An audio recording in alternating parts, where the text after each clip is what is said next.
did it change the content? Yes. Uravuga yes nakubaza ntabwo bizi. Nibyo nibuka ariko na minister nawe arahari. Of course n'ubundi iyo mbwira nkabaza minister na mbere hose. Yes, minister tubwire. Very important kuri je nabonye abantu bahereka. Reko nta protocol iri mu bibi bintu. Nabonye hari wasubiza ngo abwiye minister nabi minister nabi ko tubaze. Murakoze Your Excellency, ntabwo byari ikibazo cya protocol, ntabwo byari n'ikibazo cyo gusubiza minister nabi, nta kibazo nari mbifiteho. Ikibazo ni content. Nari navuze bijyanye n'inama yabereye i Nairobi ya Africa Fraud Summit. Twari twagiyemo. Tujya ku substance nyine quickly. Kuko guverinoma ya Kongo yaravuze yuko ngo mu nama ngo bavuze ko Rwanda rwabateye bakabibwira bari mu nama, kandi iyo nama ntabwo perezida wa Kongo yarayirimo, yaje irangiye bazanye umukandida wa muri francophonie. So abanyekongo ibyo bavuze nibyo bitari byo. Hanyuma ndabivuga muri tweet mu gifaransa mbabwira ko ibyo bintu mwavuze ko abanyekongo ibyo bavuze atari byo. Hanyuma rero mu kiganiro na Scovia barimo bagerageza gusemura, barabiquestioninga byose. Bande ibyo navuze barabiquestioninga yuko muri ikiganiro Scovia n'abandi banyamakuru basangiye stage muri Mama w'u Rwagasabo. Hanyuma baranavuga yuko bavuga yuko ibyo navuze ahubwo bagiye kubibaza umuhanzi witwa Sherry Silver wari watumiwe ngo aze muri party yagombaga kuba after the meeting ya Africa Fraud Summit.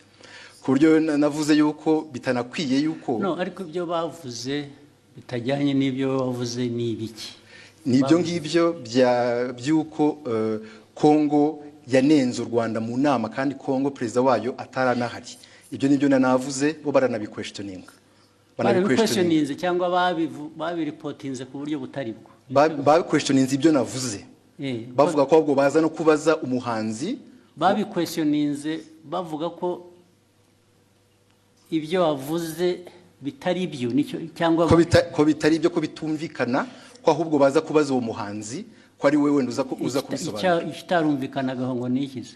Nibyo nanjye nibaza, kuko ibyo navugaga byari clear, kuko Kongo yavugaga ko ngo batunenze ko mu nama ya Africa Fraud Summit, kandi Kongo itari nahari. Baraje ariko ibyo ni Kongo yabivuze. Ibyo ni Kongo yabivuze, ngewe ndabinenga muri tweet mu gifaransa. Hanyuma ahubwo bo barananenga bavuga ko bidasobanutse ibyo ndimo mvuga. Bitasobanutse meaning what? Ko ibyo mvuga nenga Kongo ko bitari clear, kandi ari nge wari uhari muri iyo nama. Ibyo navuze byari bisobanutse, kandi ari ikintu kimisinga aho ngaho ntumva neza. Bakwandika bavuga ngo ibyo bavuze si byo, bavuze ibyo bo kuri bo bakuvugiye ibyo wavuze se bitari byo. Oya, barabiquestioningaga yuko ibyo mvuga bitumvikana. Based ku bintu ntanumva, kubera ko it was clear ibyo navugaga byuko Kongo ntabwo yari mu nama, nishobora kuvuga. Babiquestioninze bavuga se ngo Olivier arabeshya, ntabwo biri ari byavuze, cyangwa yavuze bashatse kuvuga ibyo wavuze ariko babivuga mu buryo butari bwo, batanga indi content or what? Bavuga ko ibyo mvuga bitumvikana, ko ngiye ibyo mvuga nka Minister of Foreign Affairs wari muri iyo nama, ko ibyo mvuga bitumvikana, ko ahubwo bagiye kubaza umuhanzi utari no muri iyo nama. Umuhanzi se bamubarizaga iki? Kubera ko yari yatumiwe muri party yabaye nyuma y'iyo nama. Hari party yabaye, hari umuhanzi wari watumiwe ngo bafashe gutegura iyo party, ngo nibo baza kubaza mu bintu byavugiwe mu nama y'abakuru b'ibihugu narindimo. Aho ngaho niho hari ikibazo. Ariko ikindi kibazo muhitamo kubishyira ku rubuga muterana amagambo. Nuko hari hashize n'iminsi mubwira ibyo batagiye basemura neza, mwandikira akamubwira ko babikora, nyuma bakongera bagasubira bakabidistortinga. Ibyo byaje kuba noneho bitari interpretation.